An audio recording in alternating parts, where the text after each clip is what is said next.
أعوذ بالله من الشيطان الرجيم. بسم الله الرحمن الرحيم. الحمد لله رب العالمين، والصلاة والسلام على أشرف الأنبياء والمرسلين وعلى آله وصحبه أجمعين.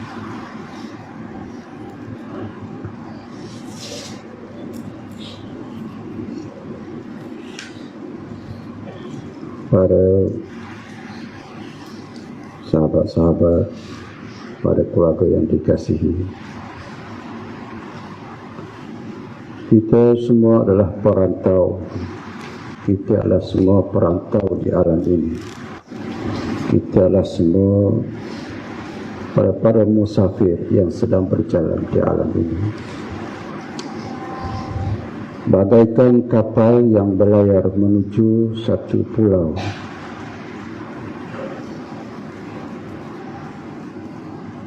Maka pastikan pulau yang kita tuju ialah pulau yang benar.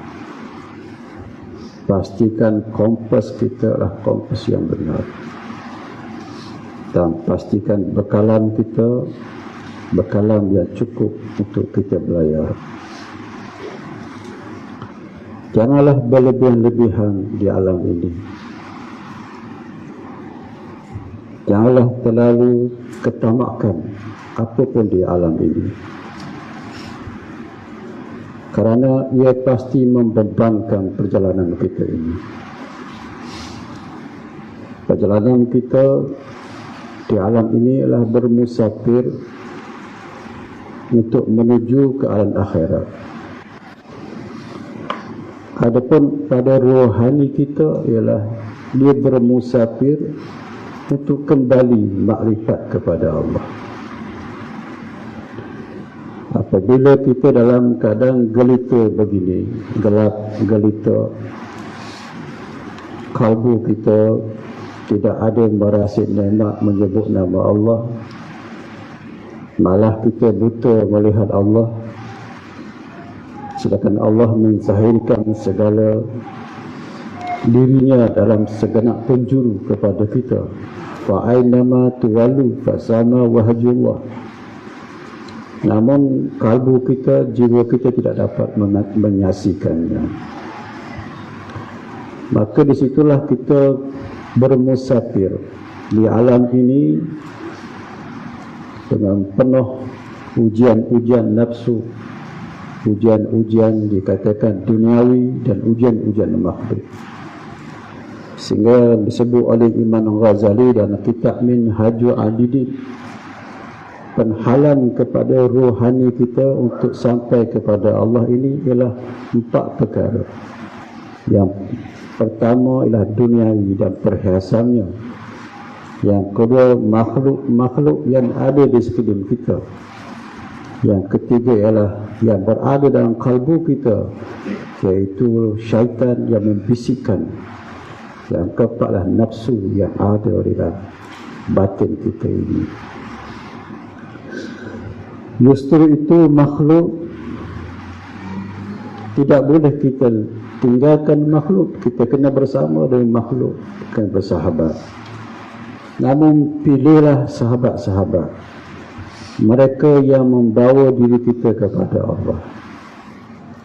Dan sahabat-sahabat yang menyebabkan kita ini menjadi ahli dunia, lalai kepadanya.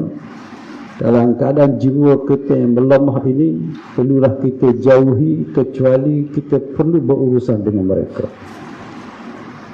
Jauhilah orang-orang yang menyebabkan hati kita mati. Kerana di sekeliling kita ini, walaupun kita melihat mereka itu hidup, tetapi mereka mati. Mati yang dimaksudkan adalah kalbu mereka mati mengingati Allah Subhanahu Wa Taala. Sedangkan kita di alam ini diperintahkan untuk mengingati Allah. Namun kita ada musuh yang besar. Wa iz qulna lil malaikati isjudu li Adam fasajadu illa iblis. Iblis ialah musuh kita yang besar, yang tidak akan membenarkan kita untuk mengingati Allah. tidak akan membenarkan sekali-kali kita ini bersahabat, bercinta kerana Allah. Tidak benar sekali-kali kita berkasih sayang kerana Allah. Malah pasti dia akan pecah-pecahkan kita. Pasti didatangkan perasaan deki, hasad, dendam dan kemarahan antara kita. Malah kecemburuan, malah perasaan lebih sombong ataupun merasa lebih mulia daripada orang-orang lain. Hal-hal ini yang menyebabkan berlakunya perpecahan di antara kita.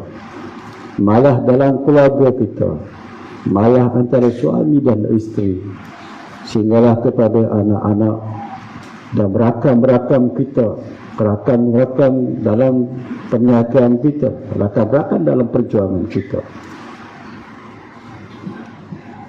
Sedangkan kita perlukan sahabat-sahabat yang menghidupkan kita, yang mengingati kita kepada Allah. Maka di dalam perjalanan duniawi ini, pilihlah sedikitlah persahabatan. Itulah dipesan oleh para ulama. Sedikitlah persahabatanmu dengan manusia, agar hatimu jernih daripada segala perkataan-perkataan yang tidak baik. Manusia yang suka mencela orang lain, jauhilah, agar kita tidak dapat mendengar keburukan-keburukan orang lain.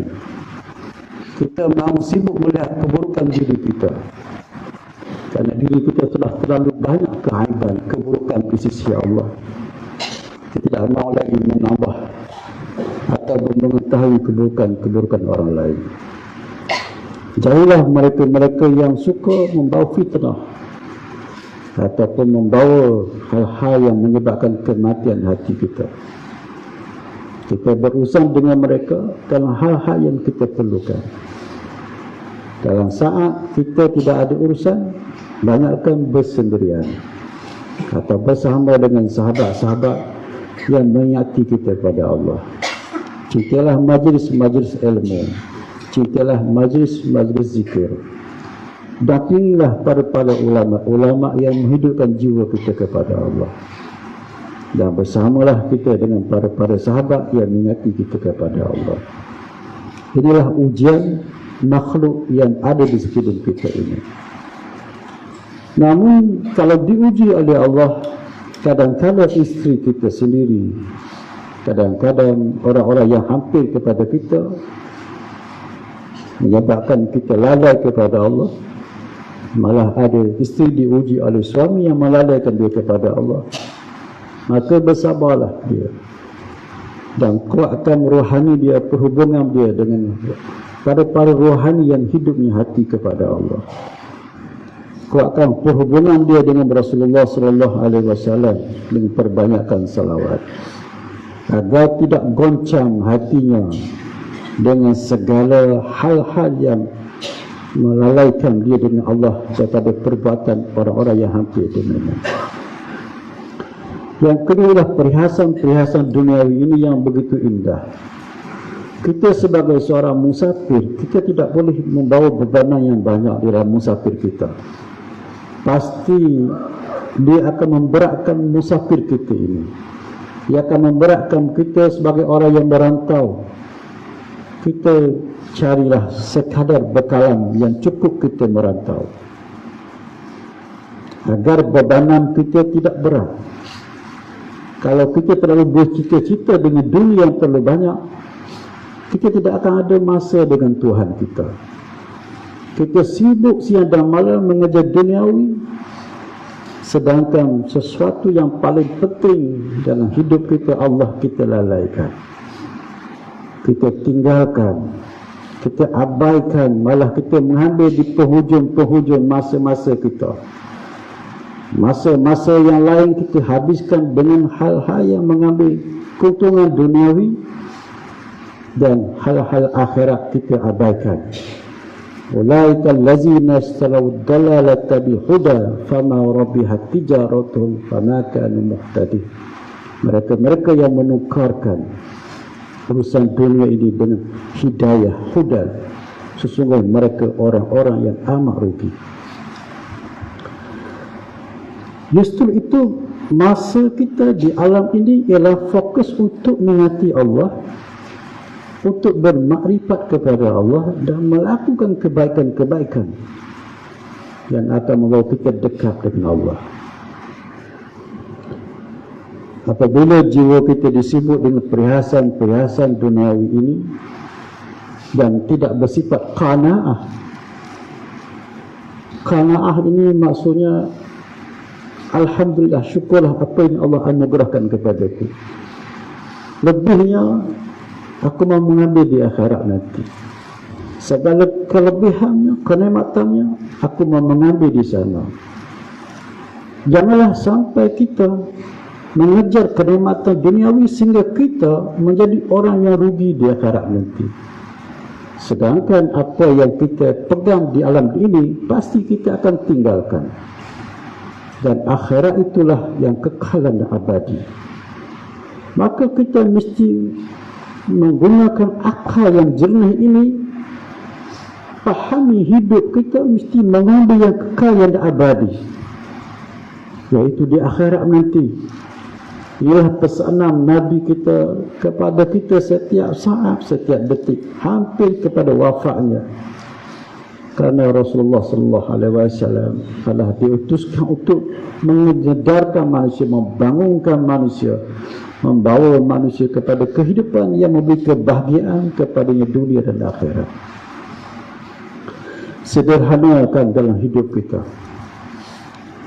Apapun yang kita perolehi, sederhanakan. Yang kita berlebihan. Kalau Allah gunakan kita dengan rezeki yang melimpah-limpah, kembalikan hati itu kepada Allah. Gunakanlah untuk kebaikan-kebaikan. Gunakanlah untuk jalan-jalan yang dicintai Tuhan. Jangan menjadikan harta itu seolahnya milik kita. Sedangkan kita lah pemilik amanah daripada Allah. Kita bukan pemilik, kita hanyalah pemegang amanah. Kalau harta itu milik kita, pasti Allah tidak akan tanya kepada kita ke manakah duit yang kita gunakan. Sedangkan di akhirat nanti, satu sen pun dia akan tanya kita, apakah kita guna, di manakah kita menggunakannya. Sehingga Nabi SAW pernah bersabda, resah gelisah aku di atas dunia ini, kerana perkara yang halal pun akan ditanya Tuhan, apalagi perkara yang diharamkan oleh Allah. Maka berhati-hatilah kita mengambil duniawi ini, kerana apa yang kita ambil ini, yang kita pegang, mesti akan disoal oleh Allah Subhanahu Wa Taala. Ambillah sekadar-kadar keperluan.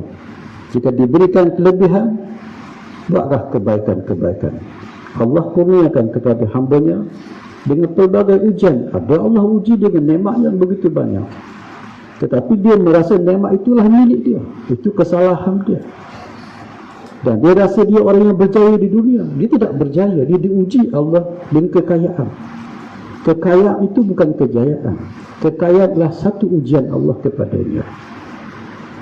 Kesalahan yang dibawa oleh pendidikan atau pemikiran barat meletakkan orang yang kaya itu berjaya, orang miskin tidak berjaya. Dalam Islam tidak ada. Siapa yang berjaya adalah orang yang dekat dengan Tuhan. Jangan. Kekayaan yang dekat dari Tuhan, dialah orang yang kaya, orang yang berjaya. Kemiskinan yang bawa dia dekat dengan Allah, dialah orang yang berjaya. Kekayaan yang menyebabkan dia dengan Allah lalai, dia orang yang gagal. Kekayaan, kemiskinan yang menyebabkan dia lalai dengan Allah juga, dia orang yang gagal. Jadi kejayaan itu diukur dengan dekat dia dengan Tuhan. Bukannya segala duniawi ini. Segala ialah permainan-permainan.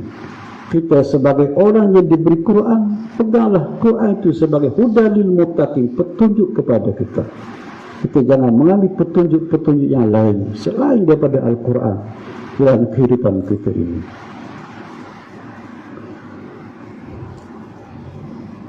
Justru itu, balik saya berpesan agar tenangkan hati kita dengan Allah. Tenangkan hati. Hadapkan hati kita kepada Allah. Sehingga kalau kita baca syarah hikam dalam matan pertama itu, hadapkan kalbumu kepada Apa yang telah ditetapkan Tuhanmu di Lauh Mahfuz, tetapkan kalbumu di sana. Pandangkan hakmu di azali. Apa yang Tuhan tetapkan dirimu di azali, di dalam Lauh Mahfuznya, pasti akan berlaku pada dirimu hari ini. Hatta kita solat, kita berzikir hari ini, sudah tertulis di Lauh Mahfuz. Kita hanya menzahirkan sahaja. Justru itu jangan berbangga dengan apa yang berlaku kebaikan kepada kita, kerana memang ditulisnya, dikehendaki oleh Allah di dalam hakikatnya. Jadi justru itu dalam kehidupan kita sudah tertulis, maka hadapkan kalbumu pada Tuhanmu, apa yang dikehendaki oleh Allah, dan yakinlah dengan sifat Ar-Rahman Allah, yakin dengan sifat penyayang Tuhan padamu. Apapun yang berlaku dalam hidupmu ini adalah kasih sayang Tuhanmu. Tenangkan dirimu dalam cinta Tuhanmu. Justru itu jangan terlalu banyak berfikir dengan permasalahan hidup duniawi. Jalankan saja kehidupan ini. Jangan terlalu banyak berfikir. Jangan akan datang dengan permasalahan apa yang sudah ditakdirkan Tuhan berlaku, tetap ia berlaku. Jika kita tidak reda, maka dia akan menyebabkan bebanan pada jiwa kita dan menyebabkan sempit dada kita. Apa yang Tuhan tetap berlaku. Sama ada kita suka atau tidak suka, dia akan berlaku. Maka jangan kita banyak berfikir. Serahkan hidup kita kepada Allah. Jalankan kehidupan kita hari ini. Kalau kita sedang melakukan apa yang kita jalani kehidupan kita, sama dalam kenikmatan ataupun kita dalam berlakunya permasalahan dan musibah, jalankan dengan sebaik-baiknya. Serahkan, hadapkan hati kita kepada Allah. Serahkan, tenangkan jiwa kita kepada Allah. Sesungguhnya kita sedang berjalan di dalam apa yang ditakdirkan Tuhan. Maka ibadah yang paling afdal dari segi orang-orang sufi ialah diam dalam takdir Tuhanmu. Itulah ibadah yang paling tinggi. Itulah ibadah tauhid. Jadi diamlah dirimu dalam takdir Tuhanmu. Jangan mengeluh, jangan berbunyi, jangan apa pun, diam dalam takdir Tuhanmu. Inilah ibadah tauhid yang paling tinggi. Adakah ibadah zikir, wirid dan segalanya? Ramai kita boleh melakukannya, malah kita banyak membilang fadailnya, tapi hati kita banyak keluh kesah, banyak mengkritik, banyak tidak reda dan sebagainya, kerana kita tidak mencapai hakikat tauhid itu. Sebab itu kita mengajak berzikir la ilaha illallah.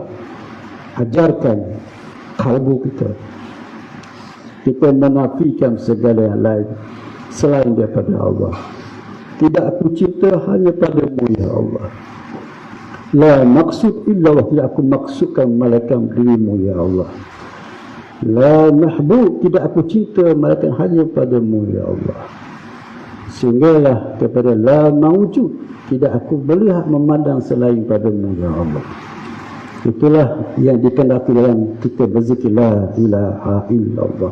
Jalankan rohani kita sampai rohani kita diam dengan Allah, tenang dengan Allah, tenang. Walaupun pemikiran kita banyak berfikir, hidup kita banyak melakukan segala usaha-usaha, dan kita mahu melakukan yang terbaik dalam kehidupan kita, tetapi dalam masa yang sama, ya Allah, aku reda denganmu. Sebelum apa pun berlaku keadaan kehidupan kita, kita reda sebelum berlaku. Kita reda.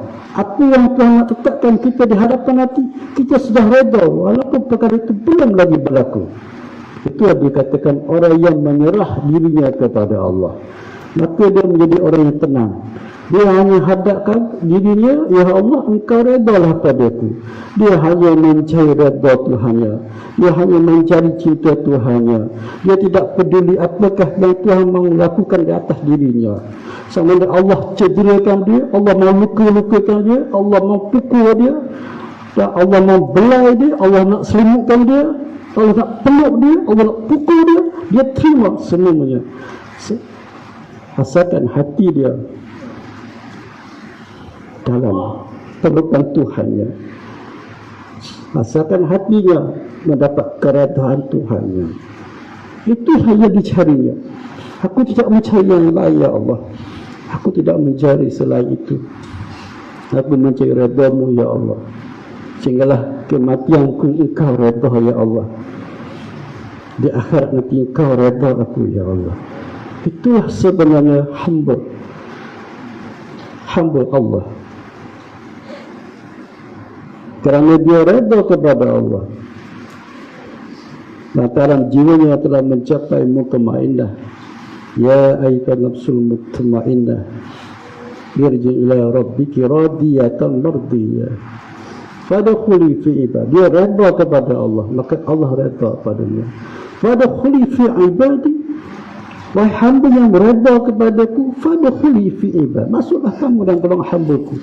Kerana kamu sudah memiliki jiwa yang redha kepadaku, maka kamulah hamba-Ku. Fadkhuli fi ibadi wadkhuli jannati, masuklah kamu ke syurga-Ku. Jadi pintu untuk mendapat ke surga adalah menjadi hamba-Nya, ibadi. Dan untuk mencapai ibadi adalah redha kepada Tuhan. Maka itulah tauhid, itulah la ilaha illallah, itulah ismu zat Allah, Allah yang kita bawa. Jangan kita terpesona apapun pujian-pujian manusia, dan jangan tercedera hati kita melampau dengan kejian-kejian manusia. Kalau kejian manusia itu membawa kita redha kepada Allah, Allah redha kepada kita dengan ujian yang diberikan kepada kita itu, sehinggalah jiwa kita itu tidak lagi berpaling kepada sesiapa, tidak lagi pusing kanan dan kiri, tidak lagi percaya kepada sesiapa lagi di dalam mencari pujian-pujian. Allah membantu kita dengan menjadikan manusia-manusia itu mencela kita, meninggalkan kita, lantaran mungkin hati batin kita tersembunyi untuk mencapai redha-Nya, mencari redha manusia. Maka Allah tidak mahu ada pun sesuatu dalam kalbu kita melainkan dirinya. Justru kita berjalanlah kepada Allah, meninggalkan bisikan syaitan dan bisikan nafsu kita yang mencari sesuatu selain daripada Allah. Itulah dikatakan ujian dalam kalbu kita itu nafsu yang tidak dapat dilihat oleh sesiapa, tetapi dia bermain dalam diri kita ini. Kata Imam Ghazali yang paling suka, yang paling sukar ialah nafsu yang dalam kalbu ini. Maka dialah musuh kita yang paling utama. Tidak ada siapa pun musuh kita. Siapakah yang menghalang kita untuk ibadah malam? Tidak ada siapa. Diri kita sendiri. Siapakah yang menghalang kita untuk berzikir sepanjang 1 jam, 2 jam, 3 jam? Tidak ada siapa pun menghalang. Diri kita sendiri. Maka musuh itu dalam diri kita. Maka latihlah berzikir. Walaupun pahit, latih sehingga dia mencapai perasaan kemanisan. Sebab itu cinta ialah majlis zikir. Cintalah khalwah kepada Allah. Duduklah dalam 1 bulan kita bekerja, mesti duduk 1 hari, 2 hari, duduk berdiam, membersihkan kalbu kita. Diamkan kalbu kita sepenuhnya kepada Allah, agar kita berjalan di atas dunia ini bagaikan ikan yang berada di laut, walaupun berada dalam air masin, tapi masin garam tidak ada berada dalam dirinya. Begitulah kalbu kita, walau kita berjalan dalam dunia ini, kita melakukan apa urusan di dunia ini, tapi dunia ini tidak boleh masuk dalam kalbu kita, kerana kalbu kita ada hanya adanya Allah, yang adanya cintanya kepada Allah, yang kita telah hubungkan melalui nur Rasulullah sallallahu alaihi wasallam. Moga-moga Allah mengampuni kita semua dan merahmati semua. Ya Allah, ya Rahman, ya Rahim, ya Zal Jalal wa Ikram. Ya Allah, ya Allah, ya Allah, ya Tuhan kami, sesungguhnya hamba-Mu ya Allah, hamba-Mu yang dhaif ini ya Allah, hamba-Mu yang lalai ini ya Allah, hamba-Mu yang berbolak hati kami ya Allah, hamba yang penuh dengan najis dosa ini ya Allah. Ya Rahman, ya Tuhan kami, ampunilah kami ya Allah, rahmatilah kami ya Allah, pimpinlah kami ya Allah, Tetaplah kami dalam kebenaran, tetaplah kami dalam kebenaran, tetaplah kami dalam kebenaran. Dan kau matilah kami dalam kebenaran, dan kau bangkitlah kami dalam kebenaran. Ya Allah, ya Allah, ya Tuhan kami, sesungguhnya kami tidak daya upaya ya Allah untuk menghilangkan kejahatan kami, dan tidak daya upaya ya Allah untuk melakukan kebaikan, melainkan dengan pertolongan-Mu ya Allah. Ya Allah, jadikan hati kami hati yang bersyukur, hati yang bereda, hati yang sabar, hati yang qanaah, hati yang penuh dengan cinta padamu ya Allah, cinta pada Rasul-Mu dan cinta dengan akhirat. Ya Rahman, Ya Rahim, Ya Allah, Ya Tuhan kami, jangan kau balik-balikkan hati kami ya Allah. Tetapkanlah hati kami di atas cahaya-Mu, di atas kebenaran-Mu, di atas petunjuk-Mu. Ya Allah, Ya Rahman, Ya Rahim, Ya Jalal wa Ikram. Ya Allah, Ya Allah, Ya Tuhan kami, terimalah amal kami, terimalah zikir kami. Ya Allah, satukanlah rohani kami dengan rohani Rasulullah sallallahu alaihi wasallam. Ya Allah, satukanlah rohani kami dengan kekasih kami, dengan kecintaan kami, dengan kerinduan kami, dengan kemabukan kami. Ya Allah, dengan Rasulullah sallallahu alaihi wasallam. Ya Allah, penuhkanlah cahaya hati kami, penuhkanlah hati kami dengan cahaya nur Muhammad sallallahu alaihi wasallam. Allah, Allah, Allah, Allah, Allah, Allah, Allah, Allah, Allah, Allah, Allah, Ya Allah, Antal Aziz ya Allah, Atal Ghani ya Allah. Ya Allah, hamba-Mu yang fakir ini ya Allah, berhajat dengan kekayaan-Mu ya Allah. Ya Allah, hamba-Mu yang lemah ini berhajat dengan hafiz-Mu, pelindung-Mu ya Allah. Ya Allah, Ya Rahman, Ya Rahim, Ya Allah, Ya Allah. Jadikanlah hati kami ya Allah tenang ya Allah dengan segala ujian-Mu, dengan segala takdir-Mu, dengan segala musibah yang Kau letakkan pada kami. Ya Allah, jangan Kau goyang-goyangkan hati kami, jangan Kau jadikan hati kami berkeluh kesah ya Allah. Ya Allah, tetaplah kami dalam ketauhidan, tetaplah kami dalam ketauhidan, berpegang teguh dengan la ilaha illallah. Paksakan hati kami ya Allah dengan la ilaha illallah. Engkaulah maksud kami ya Allah. Engkau kami maksudkan. Keredamulah yang kami cari ya Allah. Ya Allah, Ya Allah.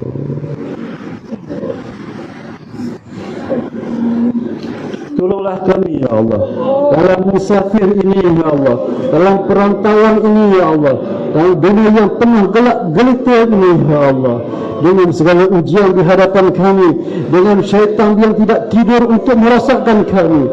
Ya Allah, Ya Tuhan kami, dengan pergolakan nafsu dalam jiwa kami. Ya Allah, dirimulah tempat kami berteduh, dirimulah tempat kami bernaung, memohon pertolongan setiap saat dan setiap detik.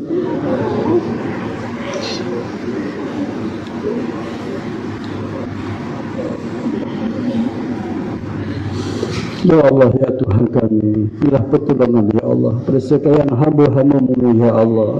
Ya Allah, berilah kebaikan pada sekalian hamba-hamba-Mu ya Allah. Ya Allah, Kau bangkitkan kembali ya Allah kekuatan Islam pada muka bumi ini ya Allah. Ya Allah, Ya Tuhan kami, angkatkanlah ya Allah darjat kami, kemuliaan Islam ya Allah di atas hamba-hamba umat Islam ini. Berilah limpahlah kemuliaan itu ya Allah. Ya Rahman, Ya Rahim, Ya Zal Jalal wal Ikram. Ya Allah, Ya Allah, Ya Allah. Ya Allah, Ya Tuhan kami, berilah keampunan ya Allah kepada ibu bapa kami, kepada ibu kami, pada ibu kami, pada ibu kami, pada ayah kami, pada ayah kami, pada adik-beradik kami, abang-abang kami, adik-adik kami, kakak-kakak kami. Ya Allah, berilah keampunan ya Allah, kemaafan dan kerahmatan pada saudara-saudara kami, seluruh sahabat-sahabat kami. Ya Allah, seluruh masyarakat kami dan seluruh umat Islam, mukminin dan mukminat, laki dan perempuan ya Allah.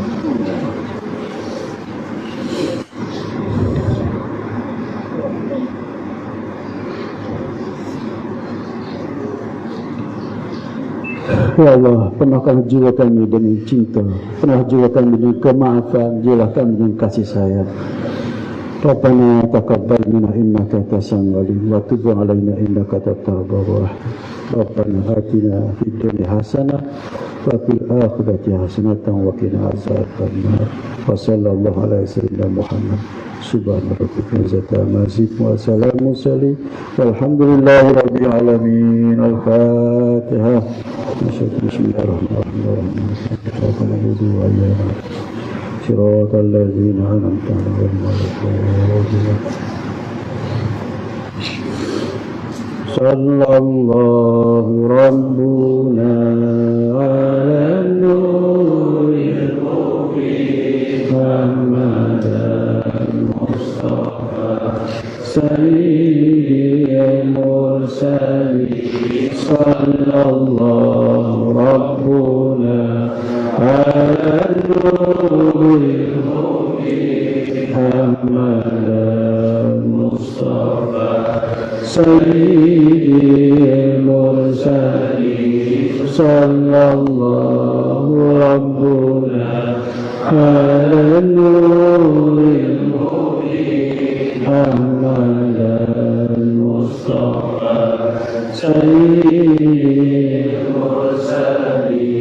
صلى الله ربنا على النور المبين محمد المصطفى سيد وعلى آله وصحبه أجمعين. استغفر الله.